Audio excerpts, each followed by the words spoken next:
지난 시간 우리는 하갈의 역할과 오래 참음을 거부하면 생기는 첫 번째 이유를 함께 살펴봤습니다. 잘 아시다시피 성경은 예수 그리스도의 십자가 복음을 교훈하기 위하여서 기록이 된 책입니다. 그래서 성경에 등장하는 역사 속 인물들과 수많은 사건들은 전부 이 복음을 설명하기 위한 도구로 등장을 하는 것이죠. 요한복음 21장 25절을 보시면 이렇게 말씀합니다. 예수께서 행하신 일이 이 외에도 많으니 만일 낱낱이 기록된다면 이 세상이라도 이 기록된 책을 두기에 부족할 줄 아노라. 본절을 보면 성경의 모든 것을 다 기록한 것이 아니다, 그렇게 분명히 밝힙니다. 이는 복음을 설명하고 가르치기 위해 필요한 것들만을 가져와서 기록을 했다 하는 말이죠. 그러면 아브라함의 이야기 속에 하갈이란 인물이 등장하는 이유도 결국 복음을 교훈하기 위한 목적 때문 아니겠습니까? 그러니까 오해하시면 안 됩니다.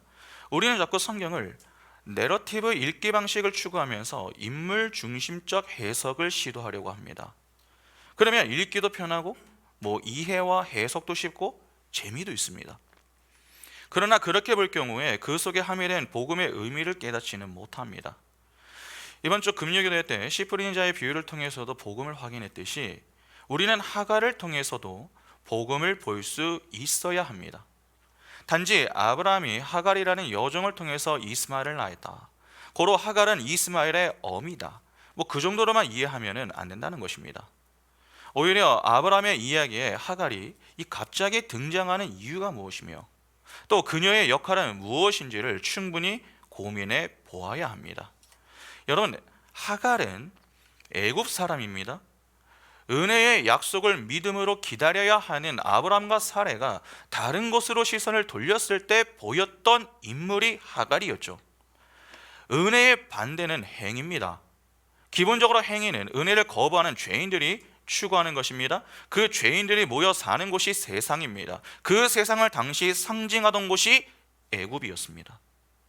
그러니까 아브라함이 하갈과 동침한 사건은 아브라함이 은혜가 아닌 행위로 하나님의 뜻을 성취해 보겠다고 나서는 인간들의 우매한 믿음의 실체를 보여주는 내용이 되는 것이며, 이때의 행위의 대표인 율법의 대표로 등장하는 것이 하갈인 것입니다. 그래서 갈라디아서를 보면 하갈이 사라와 대조를 이루고 이스마엘이 이삭과 대조를 이루는 것입니다. 대조는 무언가를 강조할 때에 유용하죠. 그러면 행위는 은혜, 즉 복음을 더 부각시키는 것 아닙니까? 그 역할로 등장하는 인물이 하갈입니다. 이해가 되시죠? 사실 당시 아브라함은 오래 참음의 과정을 지나고 있는 중이었습니다. 하나님이 이를 요구하셨기 때문에 그렇습니다. 그러나 아브라함과 사라가 가나안 땅에서 10년이 지나는 그 시점에서 이를 거부했습니다. 그러자 생겨났었던 문제가 무엇이었습니까? 바로 과정 중심적 사고에서 결과 중심적 사고로 변하는 그러한 문제였습니다. 사람이 결과 중심적인 사고를 갖게 되면은 결과만 좋으면 과정은 나빠도 괜찮다, 그렇게 여기게 됩니다. 그러나 하나님은 정말 결과 중심적인 인생을 기뻐하십니까? 결과만 내면 되느냐 하는 것입니다. 죄송하지만 하나님은 단 한 번도 우리에게 어떤 결과물을 내놓으라고 말씀하신 적이 없습니다. 잘 한번 생각해 보시기 바랍니다. 하나님은 언제까지 가나안 땅에 들어와야 한다, 몇 등으로 들어와야 한다, 그렇게 기한을 정해 놓으시거나 아니면 조건을 달아놓고서 결과를 내놓으라고 요구하신 적이 있으십니까? 하나님은 그 땅에 언제 들어가고 몇 등으로 들어가는지 그러한 것들에는요 하나도 관심이 없습니다. 왜 없는 줄 아십니까? 하나님의 택한 백성은 결국 그 땅에 들어가게 되기 때문에 그렇습니다. 언제가 왜 중요하며 몇 등이 왜 중요합니까? 하나도 중요하지 않습니다. 1등으로 들어가거나 꼴찌로 들어가거나 무슨 상관이 있습니까? 하나님의 나라에 들어갔다 하는 것이 중요한 것입니다. 천국에서도 등수가 중요하다? 여러분, 그렇다면 진정한 의미에서 그곳은 천국입니까? 또 다른 지옥이 되는 것이죠. 하나님은 그러한 것들에 하나도 관심을 두지 않으십니다. 하나님의 나라는 이미 우리의 것입니다. 하나님의 열심에 의해서 우리는 모두 그 땅에 들어가게 됩니다. 그러면 중요한 것은 무엇입니까? 그 땅에 들어간다 하는 것이 아니라 그 땅에 어떻게 들어갈 것인가 하는 것이 더 중요합니다. 하나님의 나라에는 누가 계십니까? 하나님이 계십니다. 하나님은 거룩하신 분이십니다. 그 거룩하신 분과 함께하기 위해서는 어떠해야 합니까? 거룩해야 합니다. 그런데 거룩함 없이 거룩한 분과 함께 하겠다 그렇게 나서게 되면은 어떻게 되는 것입니까? 죽겠다고 선언하는 것과 다르지가 않습니다. 하나님의 목적은 결과가 아니라 과정입니다. 택한 백성을 하나님의 자녀답게 만들어 나가는 그 과정, 즉 오래 참음을 통해서 우리를 다듬어 가시는 그 과정이 하나님께는 목적이 되는 것입니다. 결과만큼 중요한 것이 과정입니다. 그래서 매주 이 한 번의 예배가 우리에게 그렇게 중요한 것이죠. 여전히 많은 이들은 이야기합니다. 왜 한 번인데 왜 저렇게까지 하는가? 굳이 주일에 우리가 저렇게까지 수고하고 희생을 해야 하는 이유가 또 무엇인가? 그렇게 불만을 토로합니다. 누군가는 이것이 작은 불만이다 그렇게 표현할지 모르겠지만 여러분, 그 작은 불만과 불평이 모여서 큰 원망이 되는 것입니다. 여러분, 하나를 타협하기 시작하면 우리의 몸은요 점점 편해집니다. 그러나 그만큼 우리는 죽음의 자리로 달려가게 되는 것이죠. 내가 내 힘으로 인내하려고 하니까 안 되는 것입니다. 하나님의 은혜로 인내를 해야 합니다. 그 은혜로 인내한다 하는 것이 무엇인지 그것을 배우기 위해서 우리가 말씀을 배워야 하는 것이죠. 그래서 말씀 시간에 졸지 마십시오. 자꾸 그렇게 말씀을 드리는 것입니다. 말씀 시간에 졸면은 말씀을 듣지 못합니다. 말씀을 듣지 못하면은 엉뚱한 믿음을 갖게 됩니다. 성령이 맺는 열매가 아니라 육체의 일로 인내하려고 합니다. 그런데 안 되죠. 그래서 불평하는 것입니다. 그리고 그 불평과 함께 과정 중심적인 인생이 아니라 결과 중심적인 인생이 되는 것입니다. 말씀에서 여러분 모든 것이 출발하는 것입니다. 그러니까 말씀 시간을 소중히 여기시기 바랍니다. 안 들리시면 안 들릴 수 있죠. 1시간 정도 되니까 안 들리실 때까지 좀 듣는 노력, 유튜브에 영상이 올라가니까 그러한 노력을 좀 해보시고, 그래도 나는 정말 답답하다 그러면 그렇게 저한테 말씀을 주시면 설교 원고를 나누어 드릴 테니까 그 원고로도 한번 읽어보시기 바랍니다. 그래야 그 은혜를 힘입어서 우리가 바른 오래 참음의 열매를 통해서 힘든 과정을 믿음으로 지나갈 수가 있는 것입니다. 그러면 오늘은 오래 참음을 거부함으로 인해서 생겨나는 두 번째 문제를 좀 살펴보겠습니다. 오래 참음을 거부하면 또 하나의 이 발생하는 문제가 있습니다. 바로 짧은 만족 뒤에 큰 고통이 따른다라고 하는 것입니다. 여러분, 오래 참지 않는다라고 하는 말은 즉각적인 행복을 추구한다 하는 말 아닙니까? 당장 내 눈에 보이는 결과물이 주어져야 합니다. 다른 나라와 달리 유달리 여러분, 한국 사람들이 가지고 있는 문제가 무엇인 줄 아십니까? 뭐든지 빨리빨리 해야 합니다. 그래서 외국 사람들이 한국에 와서 가장 먼저 배우는 말이 무엇입니까? 딱 택시 타자마자 빨리빨리입니다. 무조건 서둘러야 하는 것인데 죄인의 모습이 딱 이렇습니다. 내가 원하는 것이 있습니다. 그러면 그 원함이 빨리 이루어져야 합니다. 어린 자녀들의 경우에 인내심이 그렇게 좋지가 못하죠. 조금만 마음에 들지 않는 것이 있으면 숨이 넘어갈 정도로 크게 웁니다. 왜 그렇게 우는 것입니까? 자신이 원하는 것을 얻어내기 위해서 그렇게 하는 것입니다. 애들만 근데 그러한 것이 아니죠. 어른들도 똑같습니다. 그러니까 인간이 다 똑같은 것입니다. 내가 원하는 것이 있습니다. 그러면 그 원함이 이루어지기를 원하는 마음으로 하나님 앞에서 어떻게 합니까? 작전 기도를 하고 금식 기도를 합니다. 하나님을 협박해서라도 내가 원하는 것을 얻어내겠다라고 하는 심보인 것이죠. 그만큼 즉각적인 대답 또는 내가 원하는 기간 내에 내 소원이 이루어지기를 바라는 마음을 가지고 사는 이들이 죄인들입니다. 그래서 죄인들은 오래 참지 못합니다. 오래 참음은 성령의 열매, 즉 성령이 맺는 열매입니다. 그러면 오래 참음이 없다라고 하는 것은 곧 무엇이 없다는 말입니까? 성령이 없다는 말이죠. 조금 다르게 표현하면 믿음이 없다라고 하는 말입니다. 이는 성경에서 가르치는 믿음이 없다는 말입니다. 사실 그들도 믿음을 가지고 있기는 합니다. 그러나 그 믿음은 하나님이 인정하지 않으시는 엉뚱한 가짜 믿음입니다. 성경에서 교훈하는 믿음은 하나님이 가지고 계시며 하나님의 일하심에 의해서 주어지는 것입니다. 다시 말해서 은혜로 주어지는 것이죠. 하나님의 열심과 은혜로 주어지게 되는 것, 그것이 믿음입니다. 하나님이 믿음을 주시는 이유는요, 아주 간단합니다. 기다림을 가르치기 위해서입니다. 다시 말해서 오래 참음을 배우게 하기 위해서다라고 하는 것입니다. 본래 우리가 서 있던 그 자리, 구원받기 전 이전의 자리는 오래 참지 못하는 자리입니다. 조금만 시간이 지나면은 조급증 환자처럼 불안해하고 두려워하면서 지내는 것입니다. 여러분, 죄인은요, 미래를 모르기 때문에 미래의 불확실을 가지고서 살아갑니다. 그 두려움을 없애기 위해서 자꾸 무언가를 내놓으려고 하죠. 결국 그러한 시도들이 행복이라고 하는 이름으로 들어온 것 아닙니까? 그래서 모든 이들이 내 두려움을 없애기 위해서 행복을 추구합니다. 그런데 그 행복을 어떻게 추구합니까? 남을 희생시키는 방법으로 추구합니다. 그렇게 모든 사람은 내게 좋은 복, 나를 만족시켜 줄 수 있는 복을 추구합니다. 성경은 하나님과 동행하는 것을 복이다, 그렇게 이야기하죠. 시편 1편 1절부터 3절을 보시면, 복 있는 사람은 악인들의 꾀를 따르지 아니하며 죄인들의 길에 서지 아니하며 오만한 자들의 자리에 앉지 아니하고 오직 여호와의 율법을 즐거워하여 그의 율법을 주야로 묵상하는도다. 그는 시냇가에 심은 나무가 철을 따라 열매를 맺으며 그 잎사귀가 마르지 아니함 같으니 그가 하는 모든 일이 다 형통하리로다. 왜 성경은 여러분 하나님과 동행하는 것을 복이다 그렇게 교훈합니까? 하나님과 동행하는 자라고 하는 것은 하나님 안에서 하나님과 연합한 자를 의미하지 않습니까?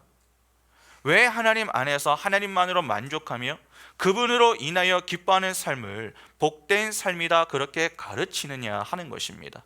간단합니다. 여러분, 하나님이 가지고 계신 것이 무엇입니까? 생명입니다. 바로 이 생명 때문에 그렇습니다. 그러니까 복이라고 하는 것은 생명과 관련이 있는 것이죠. 그러면 죄로 타락한 죄인들이 추구하는 복도 결국 무엇을 위한 것입니까? 생명과 관련이 있는 것입니다. 죽음의 문제를 해결하기 위한 시도를 멈추지 않는 것이죠. 하나님은 이 영생의 복을 어떻게 주십니까? 우리를 구원하시고 곧바로 주십니까? 오래 참음이라는 과정을 통과하게 만드신 그 이후에 주십니다.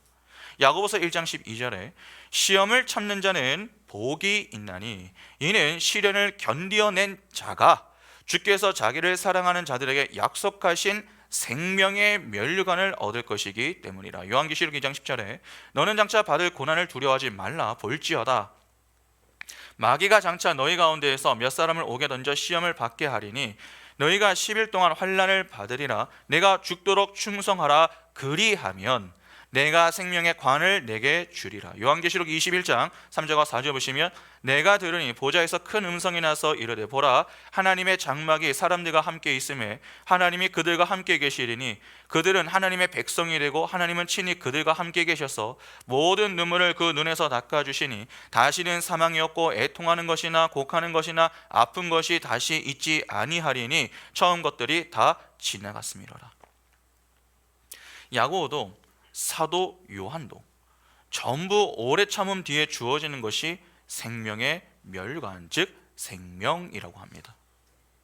이 말은 오래 참지 못한 자에게는 무엇을 주지 않으신다 하는 말입니까? 생명을 허락하지 않으신다 하는 말이 됩니다. 하나님은 자기 백성을 그냥 부르시는 것이 아닙니다. 그분은 창세전 언약에 따라서 자기 백성을 부르시는 것입니다. 창세전 언약이라고 하는 것이 무엇이죠? 하나님이 자기 백성을 왜 부르시느냐 하는 것입니다. 에베소서에 잘 나오죠. 에베소서 1장 3절부터 보시면 찬송하리로다 하나님 곧 우리 주 예수 그리스도의 아버지께서 그리스도 안에서 하늘에 속한 모든 신령한 복을 우리에게 주시되 곧 창세 전에 그리스도 안에서 우리를 택하사 우리로 사랑 안에서 그 앞에 거룩하고 흠이 없게 하시려고 그 기쁘신 뜻대로 우리를 예정하사 예수 그리스도로 말미암아 자기의 아들들이 되게 하셨으니 이는 그가 사랑하시는 자 안에서 우리에게 거저 주시는 바 그의 은혜의 영광을 찬송하게 하려는 것이라. 바로 찬양하는 자리에 서게 만들기 위해서입니다. 찬양하는 자리란 하나님 안에서 하나님과 연합하여 하나님만으로 만족하던 그 자리, 하나님만을 자랑하며 하나님께 영광 돌리는 자리를 이야기합니다. 그것이 처음 인간의 자리였습니다. 그러나 죄로 타락하게 되면서 하나님이 아닌 나를 찬양하는 자리로 옮겨가게 된 것 아닙니까? 하나님은 바로 그 자리에서 다시 자기 백성을 옮겨 오시는 것입니다. 그 자리가 옮겨지는 사건이 구원입니다. 그런데 구원을 받았다고 모든 것이 다 끝나는 것이 아니죠. 구원을 받음으로 우리의 신분에는 변화가 생깁니다. 하늘의 시민권자가 되는 것입니다. 그러나 우리의 육은 어떻습니까? 그대로입니다. 여전히 옛사람의 습성들이 남아 있습니다. 그러한 것들을 하나씩 제거해 나가는 과정이 반드시 필요한 것이죠. 왜냐하면 하나님과 함께하는 자리에 서기 위해서는 반드시 거룩한 존재가 되어야 하기 때문에 그렇습니다. 그래서 소명, 즉 하나님의 부르심 이후부터 영화의 자리에 서기까지 긴 참음의 과정을 우리가 지나가야 하는 것입니다. 그 과정 속에서 우리는 하나님이 작정하신 그 뜻에 따라 정금과 같이 다듬어져야 하는 것입니다. 그것이 우리 편에서는 매우 괴롭고 힘이 듭니다. 왜냐하면 전에는 그렇게 살지 않았기 때문입니다. 그러나 하나님의 열심과 그 은혜로 인해서 우리는 끝내 그 과정을 지나가게 됩니다. 그때 고백하게 되는 것이 무엇입니까? 바로 이것입니다. 욥기 23장 10절에 그러나 내가 가는 길을 그가 아시나니 그가 나를 단련하신 후에는 내가 순금같이 되어 나오리라. 갈라디아서 2장 20절에 내가 그리스도와 함께 십자가에 못 박혔나니 그런즉 이제는 내가 사는 것이 아니요 오직 내 안에 그리스도께서 사시는 것이라. 이제 내가 육체 가운데 사는 것은 나를 사랑하사 나를 위하여 자기 자신을 버리신 하나님의 아들을 믿는 믿음 안에서 사는 것이라. 바로 이러한 고백이 나오게 되는 것입니다. 하나님은 반드시 이러한 고백을 하는 자리에 서게 만드십니다. 왜냐하면 그 자리가 바로 찬양의 자리이기 때문에 그렇습니다. 창세전 언약에 따라 우리가 부름을 받은 것은 분명하고 또 서게 될 마지막 자리도 분명합니다.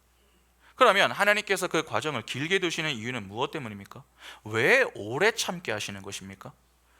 로마서 5장 1절부터 보시면 그러므로 우리가 믿음으로 의롭다 하심을 받았으니 우리 주 예수 그리스도로 말미암아 하나님과 화평을 누리자. 또한 그로 말미암아 우리가 믿음으로 서 있는 이 은혜에 들어감을 얻었으며 하나님의 영광을 바라고 즐거워하느니라. 다만 이뿐 아니라 우리가 환난 중에서도 즐거워하나니 이는 환난은 인내를, 인내는 연단을, 연단은 소망을 이루는 줄 알미로다. 소망이 우리를 부끄럽게 하지 아니함은 우리에게 주신 성령으로 말미암아 하나님의 사랑이 우리 마음에 부음받음이니 우리가 아직 연약할 때에 기약대로 그리스도께서 경건하지 않은 자를 위하여 죽으셨도다. 의인을 위하여 죽는 자가 쉽지 않고 선인을 위하여 용감히 죽는 자가 혹 있거니와 우리가 아직 죄인 되었을 때에 그리스도께서 우리를 위하여 죽으심으로 하나님께서 우리에 대한 자기의 사랑을 확증하셨느니라. 그러면 이제 우리가 그의 피로 말미암아 의롭다 하심을 받았으니 더욱 그로 말미암아 진노하심에서 구원을 받을 것이니 곧 우리가 원수 되었을 때에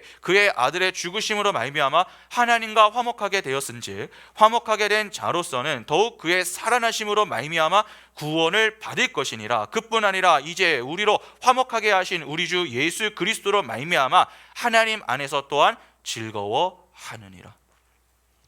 방금 읽은 이 내용에 여러분 오래 참음이 주어지는 이유가 정확하게 나옵니다. 하나님은 우리를 구원하시고 그 이후부터 끊임없이 인생의 환난을 만나게 하십니다. 환난은 우리에게 무엇을 줍니까? 고통을 줍니다. 그래서 고난을 좋아하는 사람은요 아무도 없습니다. 그러나 바울은 뭐라고 합니까? 그 환난 중에서도 우리가 즐거워한다 그렇게 이야기하지 않습니까? 왜 즐거워합니까? 그 환난이 무엇을 만듭니까? 인내를 만듭니다. 그 인내는 연단, 즉 오래 참게 합니다. 그리고 그 오래 참음은 소망을 이루게 합니다. 그러면 여기서 말하는 소망이 무엇입니까?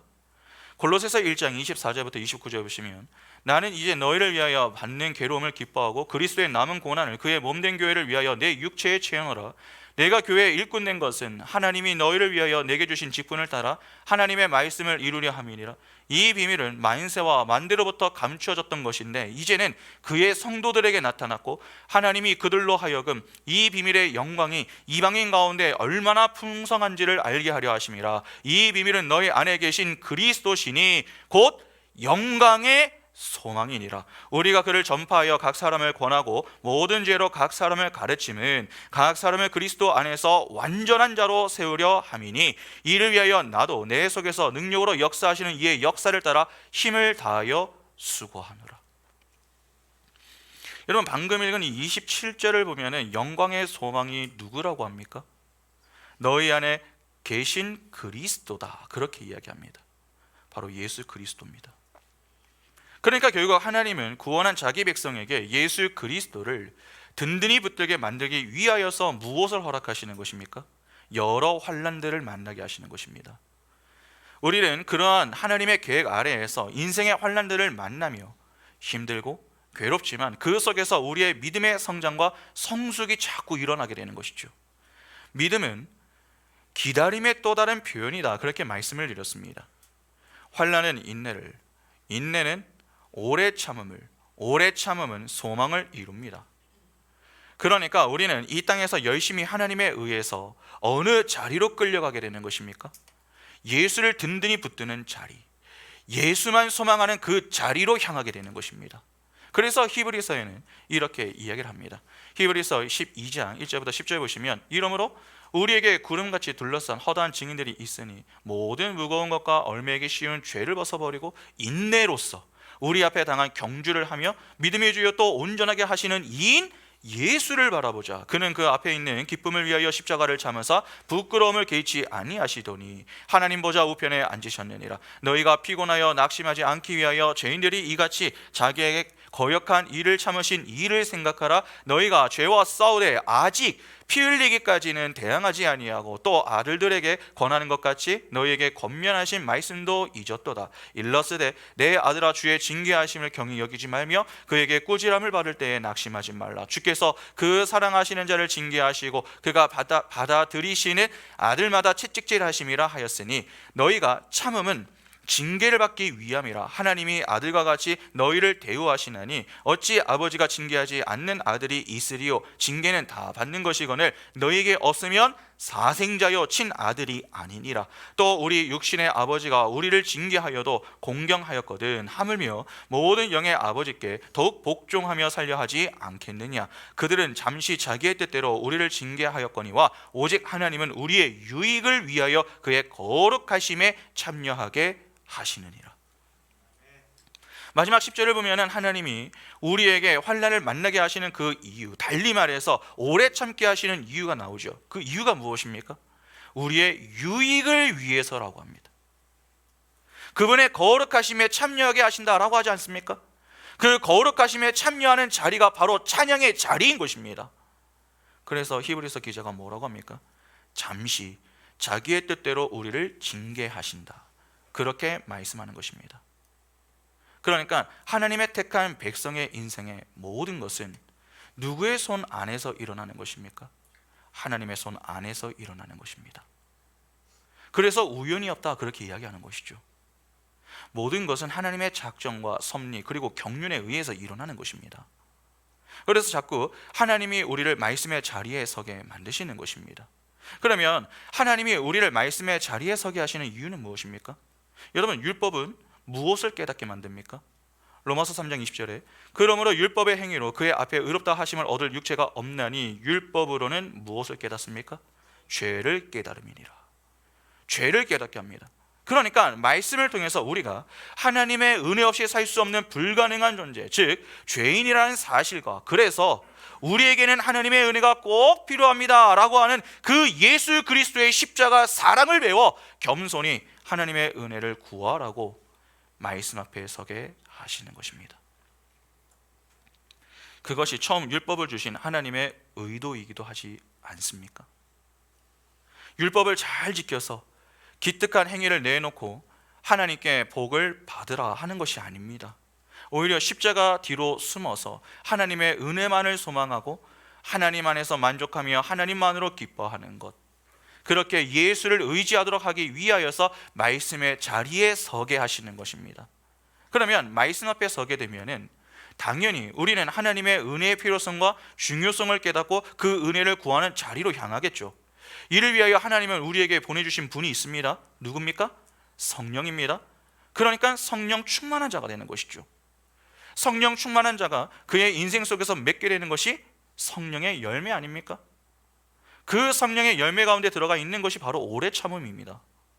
그러니까 성령으로 충만하지 않은 자는 이 열매를 맺을 수가 없는 것입니다. 그러면 이를 정리해 보겠습니다. 하나님은 창세전 언약을 통해서 자기 백성을 하나님의 때에 구원하십니다. 오직 하나님의 열심과 은혜에 의해서 자리가 옮겨진 자들은 하나님에 의해서 하나님의 은혜를 구하는 자리에 서게 되고 그 은혜로 인한 열매를 맺는 인생을 살게 됩니다. 하나님은 인생의 환난들을 만나게 하시며 그 가운데 인내와 오래 참게 하십니다. 교회와 성도가 그 환난 중에서도 인내와 오래 참음의 열매를 맺을 수 있는 것은 무엇 때문입니까? 성령께서 우리 안에 내주하고 계시며 우리를 돕고 계시기 때문에 그렇습니다. 그 은혜로 인하여 오래 참음을 통해 결국 예수를 소망하는 자로 서서히 다듬어져 가는 것이죠. 그러면 그런 자들은 항상 누구와 동행하는 것입니까? 하나님과 동행하는 것입니다. 그래서 그런 자들은 환난 중에서도 즐거움을 잃지 않을 수 있게 되는 것입니다. 환난이 참을만 해서 즐거워하는 것이 아니라 나의 이러한 상황 가운데에서도 나를 놓지 않으시고 뜻하신 그 목적지까지 나를 선하게 인도하시기 위하여 지금도 쉬지 않으시고 일하시는 그 하나님의 열심과 그 은혜 때문에 즐거워하게 된다는 것입니다. 바울과 실라가 그렇게 매를 맞고 옥에 갇힌 그 이후에도 사람들이 다 듣도록 찬양과 기도를 할 수 있었던 이유가 바로 이 때문입니다. 이를 조금 다른 각도로 표현하면 이렇게 표현할 수 있겠죠. 본래 우리가 있었던 자리는 인본주의, 즉 인간이 자기의 속에 옳은 대로 살던 그 자리였습니다. 그 자리에서 건짐을 받았습니다. 구원이 일어난 것이죠. 옮겨진 자리에서는 내가 내 마음대로 살지 못합니다. 그러면 어떻게 살게 됩니까? 내가 내 마음대로 살지 못하니까 하나님 마음대로 살겠죠. 요한복음 21장 18절에 내가 진실로 진실로 내게 이르노니 내가 젊어서는 스스로 띠뛰고 원하는 곳으로 다녔거니와 늙어서는 내 팔을 벌리리니 남이 내게 띠뛰고 원하지 아니하는 곳으로 데려가리라. 바로 이렇게 살게 된다는 것입니다. 내가 내 마음대로 살지 못한다라고 하는 말은 곧 하나님이 내 인생을 책임지신다 하는 말 아닙니까? 내 인생에 그분께서 개입하셔서 친히 통치하시고 다스리신다라고 하는 의미인 것입니다. 그래서 아까 갈라디아서 2장 20절에서 바울이 내가 사는 것은 하나님의 아들을 믿는 믿음 안에서 사는 것이다 그렇게 이야기를 했던 것이죠. 그러니까 구원을 기준으로 해서 이전과 이후로 나뉘게 되는 것입니다. 이전이 인본주의적인 삶이었다면 이후는 신본주의적 삶이 되는 것입니다. 인본주의적 삶의 중심은 늘 자기 자신입니다. 그래서 자기 중심적인 사고를 가지고 살아갑니다. 죄로 타락한 죄인들이 갖게 된 문제가 무엇입니까? 가장 심각한 문제, 지나친 자기애죠. 너무 나를 사랑하는 것. 남의 생명까지 빼앗아서라도 내 행복을 추구하는 자들이 바로 죄인입니다. 여러분, 가인이 왜 아벨을 죽였습니까? 너만 없으면 내가 행복해질 수 있다 그렇게 여겼기 때문이죠. 아벨은요, 동생입니다. 동생의 생명까지 빼앗아 자신의 행복을 추구하고자 했었던 자가 가인입니다. 그렇게 오직 자기 행복만을 위해서 사는 자들이 인본주의에 속하여 사는 죄인들인 것입니다. 그러면 신본주의에 속한 자들은 어떠하겠습니까? 이기에서 이타의 자리로 넘어왔습니다. 내 행복보다 남의 행복이 더 중요합니다. 그 남이 하나님입니다. 그러니까 하나님의 행복을 위해서 기꺼이 내 행복을 내려놓을 줄 아는 그러한 인생을 사는 것입니다.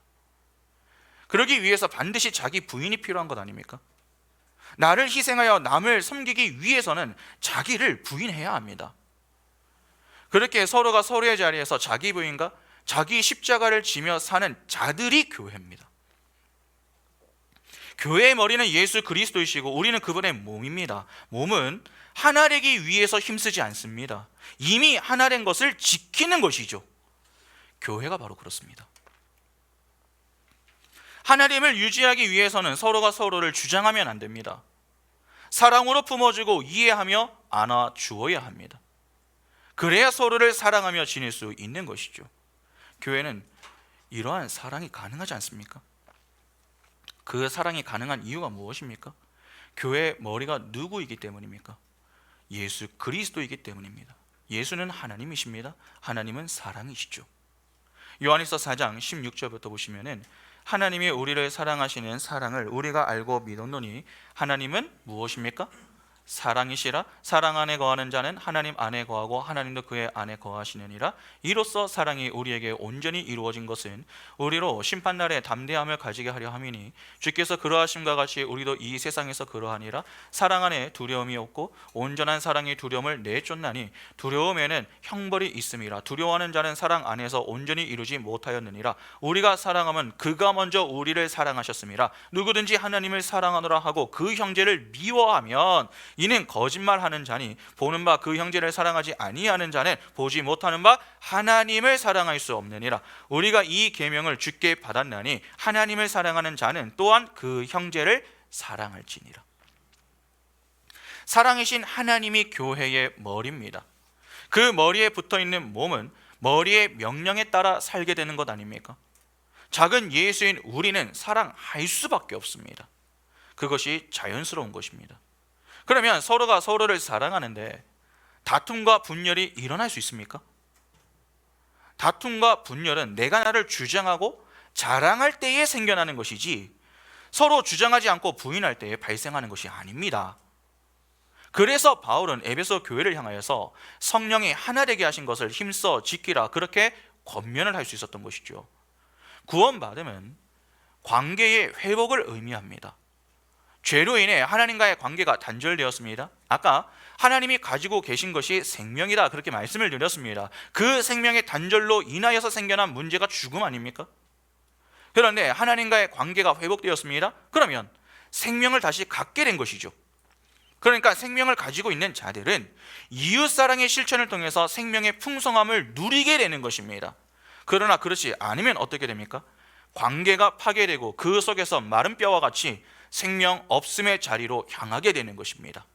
하나님은 우리를 인본주의에서 신본주의의 자리로 옮겨 놓으시고 그 자리에서 벗어나지 못하도록 하시려고 하시는 것입니다.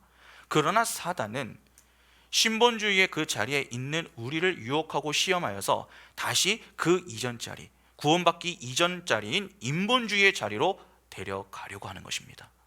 그러면 이러한 이해를 가지고 한번 본문을 보시기 바랍니다.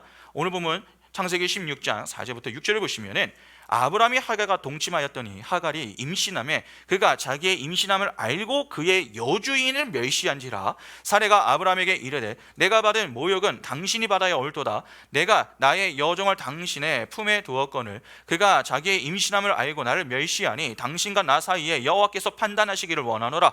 아브라함이 사례에게 이르되 당신의 여종은 당신의 수중에 있으니 당신의 눈에 좋을 대로 그에게 행하라 하매 사례가 하갈을 학대하였더니 하갈이 사례 앞에서 도망하였더라. 아브라함과 하와는 하나님의 은혜를 입은 자들입니다. 갈대아 우르에서 건짐을 받아 하나님의 약속하신 그 땅에 온 자들이다라고 하는 것입니다. 인본주의의 자리에서 신본주의의 자리로 옮겨온 것 아닙니까?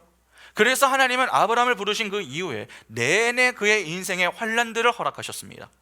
그의 인생에 생각하지도 못한 그 환난들이 그를 힘들게 했던 것이죠. 그러나 그 모든 것은 그의 믿음의 성장과 성숙을 위한 훈련의 과정으로 주어졌던 것들이었습니다. 환난은 인내를, 인내는 오래 참음을, 오래 참음은 소망을 이루게 하실 그 목적으로 허락하셨던 것이죠. 분명 아브라함 편에서는 쉽지 않습니다. 그래서 하나님이 계속 그를 찾아와 약속하셨고 그 약속에 따라 그와 언약을 세우셨습니다. 아브라함을 위한 배려였습니다.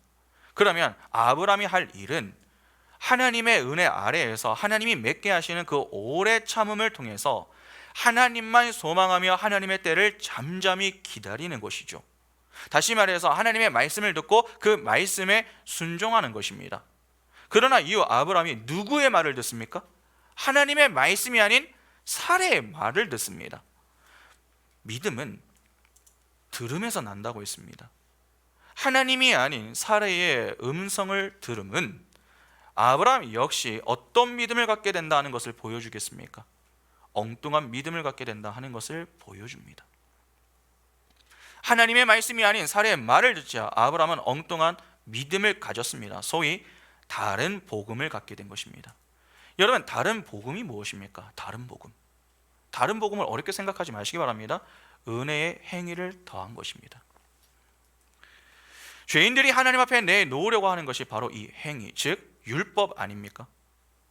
행위와 율법을 열심히 내놓으며 하나님, 우리도 이 정도는 할 수 있습니다, 그렇게 자기 자신의 가치 있음을 자랑하고 자기 의 챙기기 놀이를 하려고 하는 자들이 죄인 아닙니까? 아브라함이 지금 딱 그 자리에 서게 된 것입니다. 내가 할 수 있는데 왜 기다려야 합니까?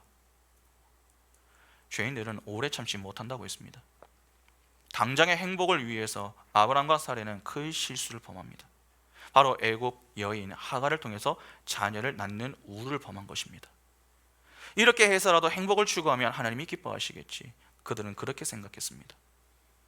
하나님이 10년 동안 자녀를 주지 않으셨고 우리도 이제 자녀를 낳을 수 있는 상태가 아니니 하나님은 이렇게 자녀를 갖기를 원하실지 모른다, 그렇게 여기면서 하갈을 취한 것입니다.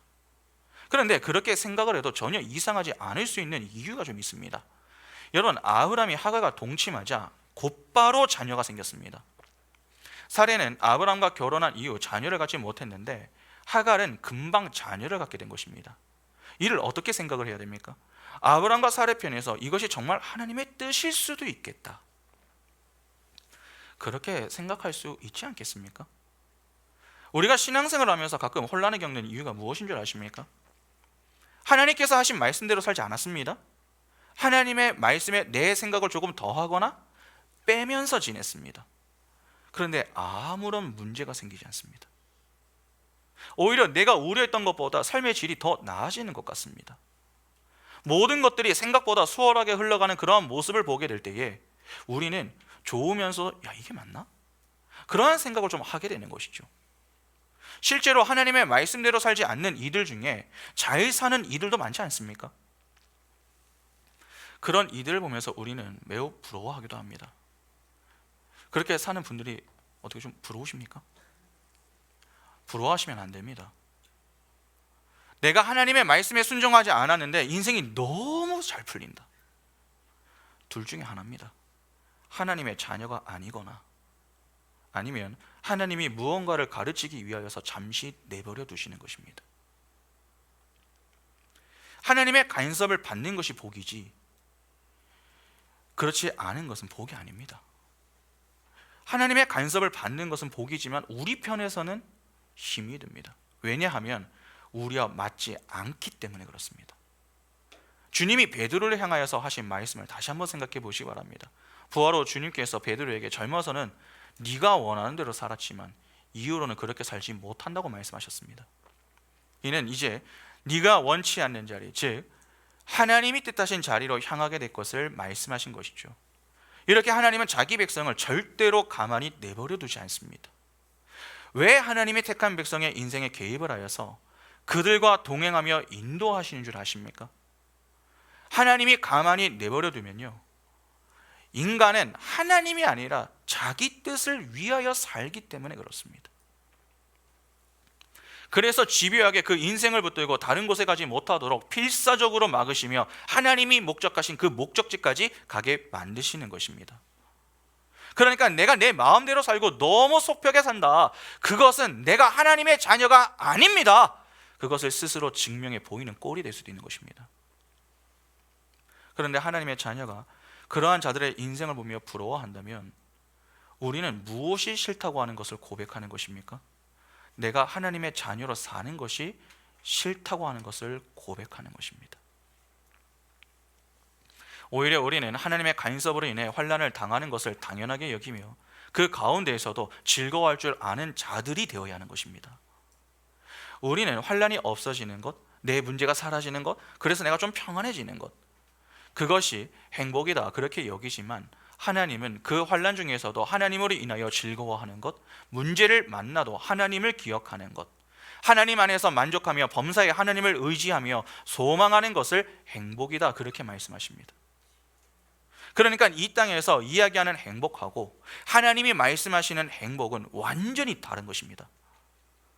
여러분, 내 원함이 이루어지는 것을 행복이라고 여기시면 안 됩니다.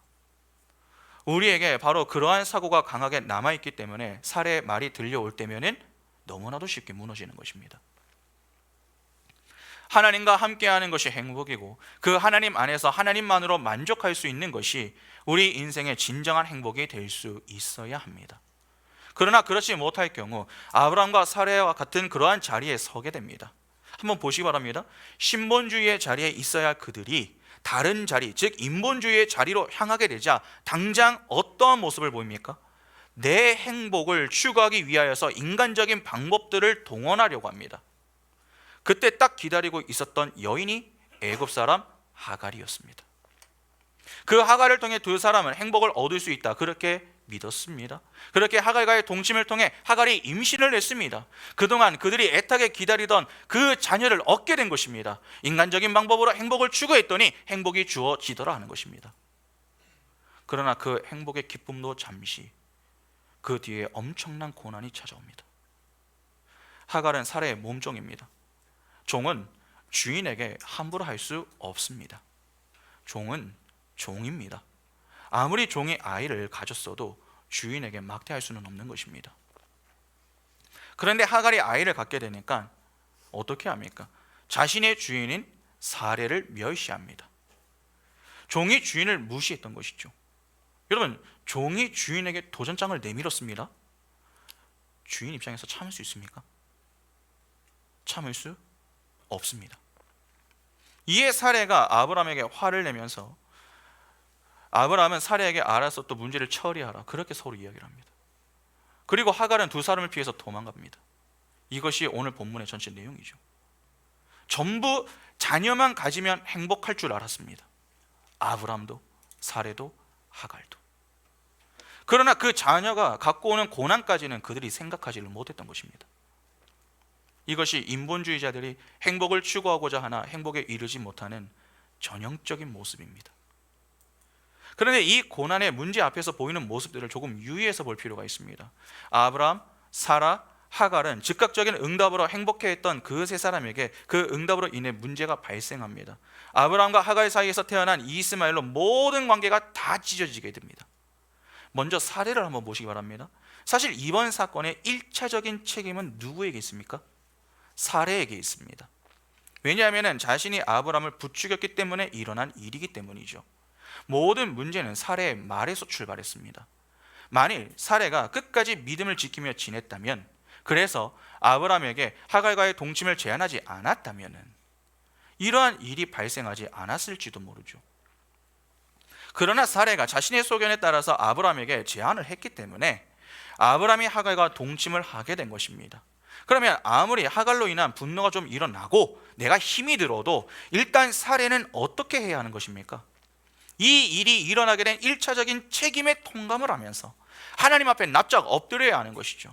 하나님, 제가 어리석었습니다. 저의 종을 통해서 자녀를 낳으면 모든 것이 다 해결될 수 있다, 그렇게 여겼고 그렇게 우리가 함께 행복해질 수 있을 것이라고 믿었는데 그것이 저의 착각이었고 그것이 저의 교만이었습니다. 저로 인해 생겨난 이 문제로 이렇게 제가 괴롭게 될 줄은 몰랐습니다. 저의 어리석음을 용서해 주시고 회개의 영을 넣어서 하나님의 은혜를 더욱 든든히 붙들며 살아갈 수 있도록 저를 좀 붙잡아 주십시오. 저에게 믿음을 좀 주십시오. 그렇게 기도할 수 있어야 했습니다.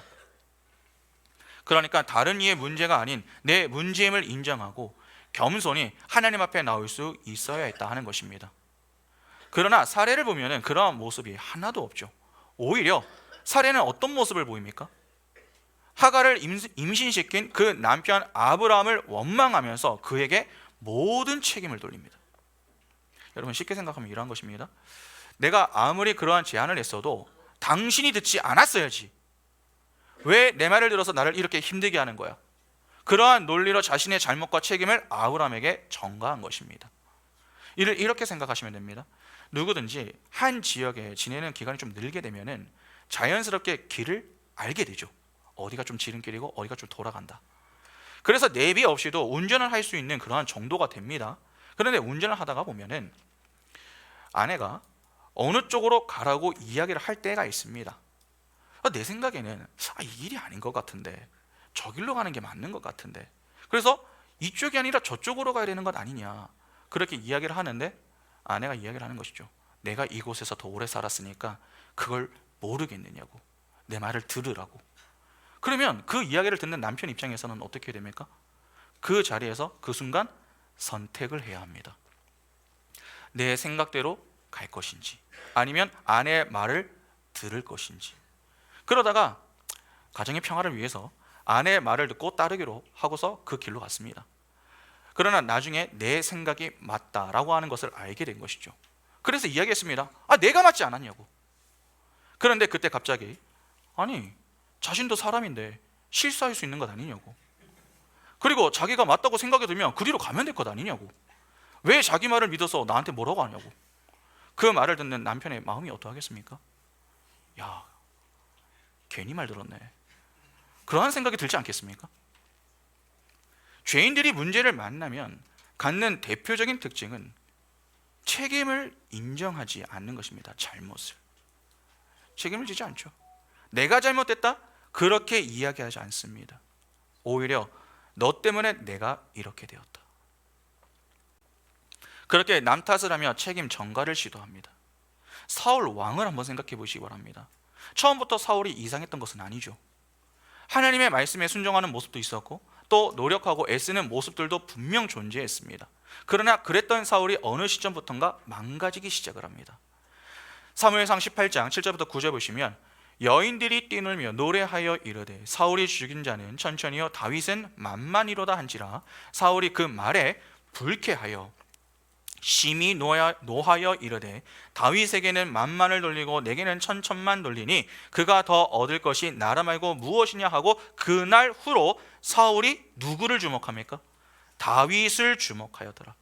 하나님을 주목해야 할 이 사울이 다윗을 주목하기 시작합니다. 바로 이때부터입니다. 다윗이 골리앗을 죽이고 나라를 구한 영웅 대접을 받기 시작한 그때부터 사울이 다윗을 주목하면서 이상해지기 시작을 하죠. 사람들이 다윗을 칭송하는 모습에 사울의 심기가 불편했던 것입니다.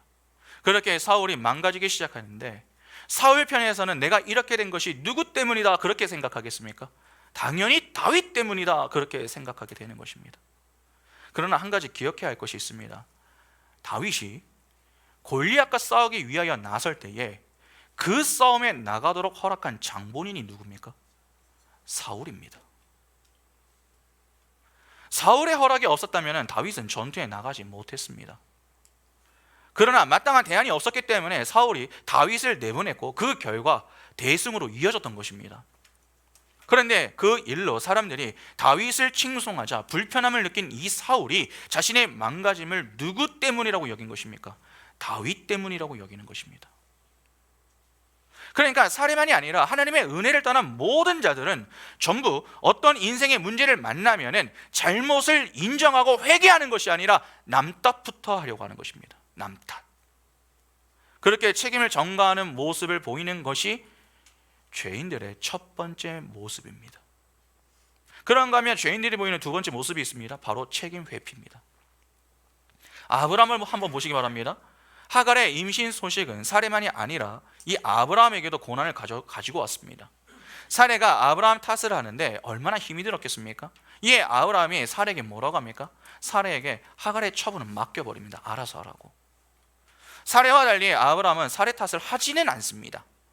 그러나 어떻게 합니까? 문제를 알아서 해결하라고 책임을 회피하는 모습을 보입니다. 소위 나는 모르겠으니까 알아서 하라 하는 것입니다. 이 어디서 많이 보던 모습 아닙니까? 아브라함이 애굽으로 내려갈 당시에 그가 아내를 누이로 속였던 것을 기억하시죠? 그가 왜 아내를 누이로 속였습니까? 자신이 살기 위해서였습니다. 창세기 12장 11절부터 13절 보시면 그가 애굽에 가까이 이르렀을 때에 그의 아내 사레에게 말하되 내가 알기에 그대는 아리따운 여인이라, 좋은 말로 시작하는 겁니다. 애굽 사람이 그대를 볼 때 이르기를 이는 그의 아내라 하여 나는 죽이고 그대는 살리리니 원하건대 그대는 나의 누이라 하라. 그러면 내가 그대로 말미암아 안전하고 내 목숨이 그대로 말미암아 보존되리라 하니라. 아브라함의 관심은 아내 사레가 아니었습니다. 자기 자신이었습니다. 사레가 어떻게 되든 자신과는 무관하다 그렇게 생각을 하면서 아내를 팔아먹는 그 못된 버릇이 다시 한번 반복되어 나오는 것입니다. 사레가 하갈의 일로 아브라함에게 불평을 했을 때에 여러분, 아브라함은 어떻게 했어야 합니까?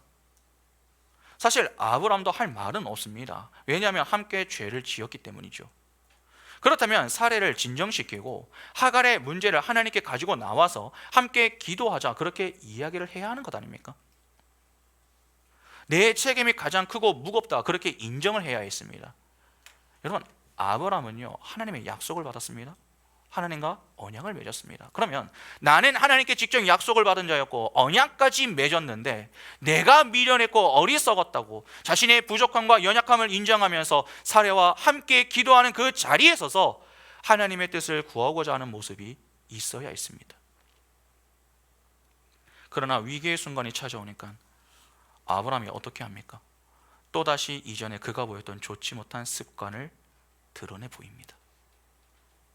안 좋은 습관을 잘 고치기가, 그러니까 안 좋은 습관은 잘 고쳐지지 않는다고 하는 것을 여기서 다시 한번 확인할 수 있는 것이죠. 여러분, 이것이 바로 인간입니다. 아무리 우리가 애를 쓰면서 수고하고 노력을 해도 위기의 순간이 되면은 이전의 모습이 고스란히 나타나는 자들, 그들이 바로 우리입니다. 그래서 우리는 주님의 부르심을 받는 그 순간부터 훈련을 받아야 하는 것입니다. 다시 말해서 하나님의 은혜가 왜 필요하고 중요한가를 아브라함과 사례의 모습을 통해서 다시 한번 지금 성경은 보여주고 있는 것입니다. 그러면 하갈은 어떻습니까? 하갈도 크게 다르지 않습니다. 하갈은 임신을 했다고 하는 그 이유로 주인을 멸시하는 우를 범했을 뿐 아니라 이후 자기를 괴롭히는 사례와 비겁한 그 아브라함을 피해서 광야로 도망갔습니다. 매우 무책임한 모습이죠. 종은 종의 자리에서 주인의 마음을 헤아릴 줄 알아야 합니다. 그러나 그 권위를 타고 넘어서겠다라고 하는 욕망을 드러낸 것이고 주인이 자신을 학대하자 살기 위하여 도망을 간 것입니다. 스스로의 힘으로 행복에 이를 수 있다고 여기며 시작했던 이 사건, 관계가 더욱 끈끈해질 수 있을 것이라 생각을 했지만 결국 관계의 파국을 몰고 왔습니다. 이렇게 하나의 사건으로 인해 다 서로를 버립니다. 아까 인본주의에 속한 자들에게 중요한 것은 내 행복, 내 쾌락, 내 만족이라고 했습니다. 남이 중요하지 않습니다. 내가 중요합니다. 하나님의 은혜를 떠나면 바로 이러한 모습을 보이게 되는 것입니다. 오직 자기 자신만을 생각합니다.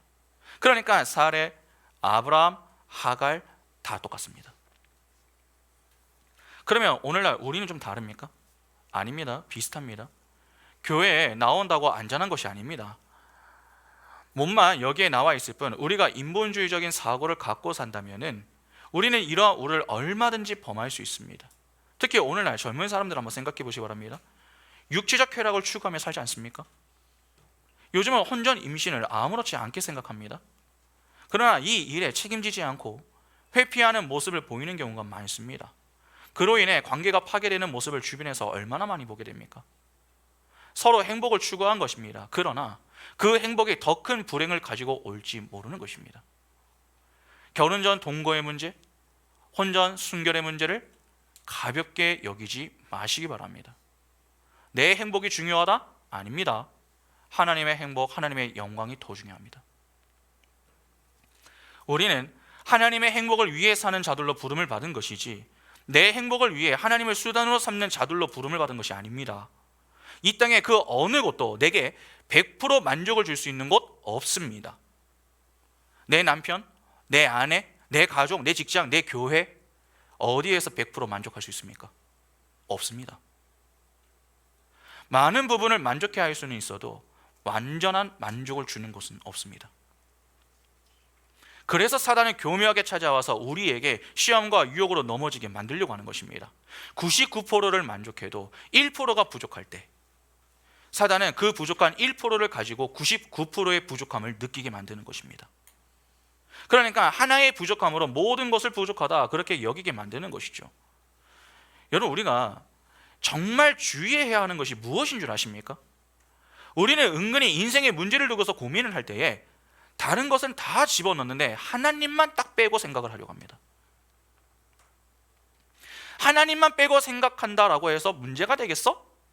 그렇게 하나님만 살짝 하나 빼고 경험적으로, 이성적으로, 합리적으로 생각하고 판단을 하려고 합니다. 그러나 기억하셔야 됩니다. 그 하나님을 하나 빼고 생각한 그 문제 하나 때문에 모든 것이 다 무너지는 것입니다. 교회도 마찬가지입니다. 다 좋은데 이거 하나만 좀 빼면 어떨까?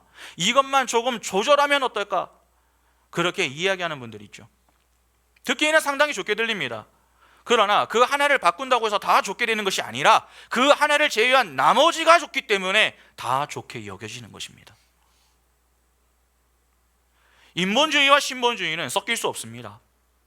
하나님과 베리알이 어떻게 조화를 이룹니까? 성경은 그럴 수 없다, 그렇게 분명히 가르칩니다. 하나님이 아니면 결국 사단입니다. 하나님의 은혜의 자리를 떠나면, 달리 말해서 오래 참지 못하면 결국 우리는 즉각적인 행복을 추구하게 됩니다. 소위 나를 만족시켜 줄 수 있는 그러한 행복을 추구하게 되는 것입니다. 그러나 그렇게 시도하는 그 순간 우리의 불행은 시작되는 것입니다. 여러분, 인본주의적 사고를 갖고 사는 사람들은 절대로 남을 생각하지 않습니다. 그 영향 아래에 있었던 세 사람을 한번 보시기 바랍니다. 오늘 본문에 나오는 세 사람 중에 그 누구도 남을 생각하는 사람 있습니까? 없습니다. 전부 자기 자신만을 생각합니다. 하나님의 은혜에서 벗어나는 순간 사람은 전부 이기의 인생을 산다라고 하는 것을 발견하게 되는 것입니다. 왜 자기 자신만 생각하는 것입니까? 죄인이 갖게 된 문제가 두려움이죠. 행복이란 내 두려움을 없애는 것 아닙니까? 그러니까 두려움을 제거할 그 목적을 가지고, 달리 말해서 자신의 행복을 위해서 그렇게 한 것입니다. 그러나 문제는 내 행복을 위해서 남을 희생시키는 것이죠. 남을 신경 쓰지 않습니다. 오직 자기 자신만을 생각합니다. 빌라도가 자신을 위해서 예수를 내어주었습니다.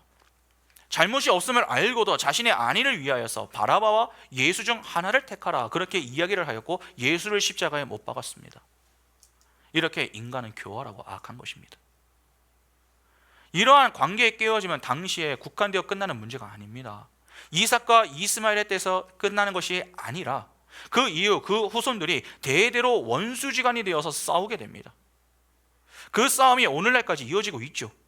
이스마엘의 후손들인 아랍 사람들과 이삭의 후손들인 이스라엘의 오랜 전쟁은 바로 여기서 발발했다, 그렇게 봐도 틀리지 않습니다. 빌라도도 한번 생각해 보시기 바랍니다. 그가 그때에 자신을 위하여서 예수를 넘겨준 그 일로 인하여서 지금까지 그의 이름이 어디에 기록되어 있습니까? 사도신경에 기록되어 매주 불려지고 있는 것 아닙니까? 신본주의가 아닌 인본주의의 자리에서는 그 순간 불행은 시작이 되는 것입니다. 그 불행은 잠깐으로 끝나는 것이 아니라 꽤 오랜 시간 이어집니다. 이 사건으로 인해 하나님은 15년 동안 아브라함 인생에 침묵하십니다. 성도의 조급증이 낳은 이스마엘은 성도를 고통 속으로 몰고 갑니다. 문제는 내 때에서 끝나는 것이 아니라 그 고통은 우리 후손들도 똑같이 당한다 하는 것이 문제입니다. 때문에 기다릴 줄 알아야 합니다.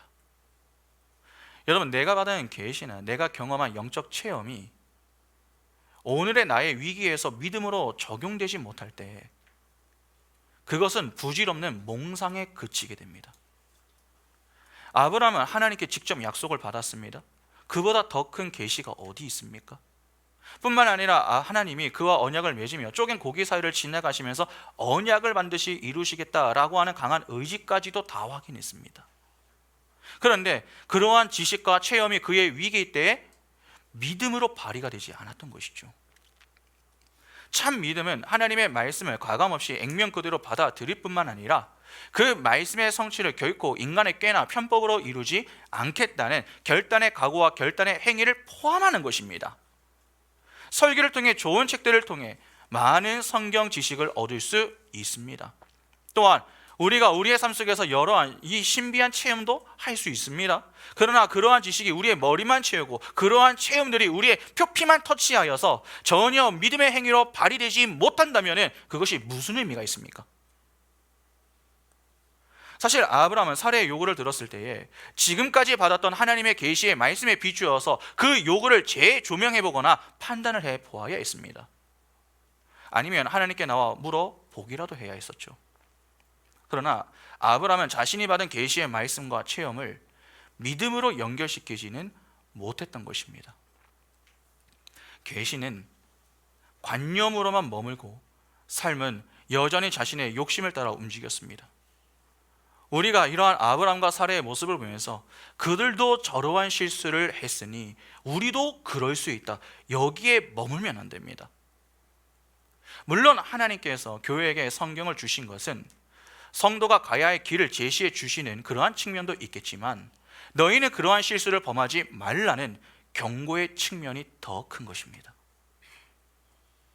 때문에 우리는 아브라함과 사라의 이야기를 보면서 우리의 실수를 정당화하는 것에 쓸 것이 아니라 그러한 실수를 예방하는 것에 더욱 초점을 맞추어서 볼 수 있어야 하는 것입니다. 우리는 우리가 받은 말씀을 우리의 삶으로 우려내야 합니다. 그러기 위해 우리가 늘 깨어 있어야 하는 것이죠. 영적으로 깨어 있기 위하여 하나님이 허락하신 은혜의 방편이 무엇입니까? 바로 말씀과 기도입니다. 말씀의 자리를 사수하시기 바랍니다. 기도의 자리를 놓치지 마시기 바랍니다. 영적으로 깨어 있어야 하나님의 뜻을 바라볼 수 있습니다. 그래야 환난 중에서도 인내와 연단과 소망을 발견하고 설령 실수를 했어도 그 가운데 하나님의 선한 뜻을 바라보면서 겸손히 하나님의 은혜를 구하며 걸어갈 수 있는 것 아니겠습니까? 그러나 그렇지 않으면 아브라함과 사라와 하갈과 같이 조급증이 환자처럼 내 행복을 위해서 남을 죽이는 이기의 인생으로 짧은 행복들이 감당하기 어려운 큰 불행의 자리로 향하게 됩니다. 오늘 우리는 아브라함의 이 사건을 반면교사 삼아서 영적으로 늘 깨어 있어야 합니다. 그래야 믿음의 눈을 열고 겸손히 하나님을 소망함으로 날마다 하나님의 뜻에 따라 반응하고 움직여서 하나님의 선한 뜻이 우리의 입술과 삶을 통해 충만하게 드러나는 모습, 하나님의 영광을 바라볼 수 있는 그러한 복이 우리 인생에는 늘 충만할 수 있기를 간절히 소망합니다. 함께 찬양하겠습니다.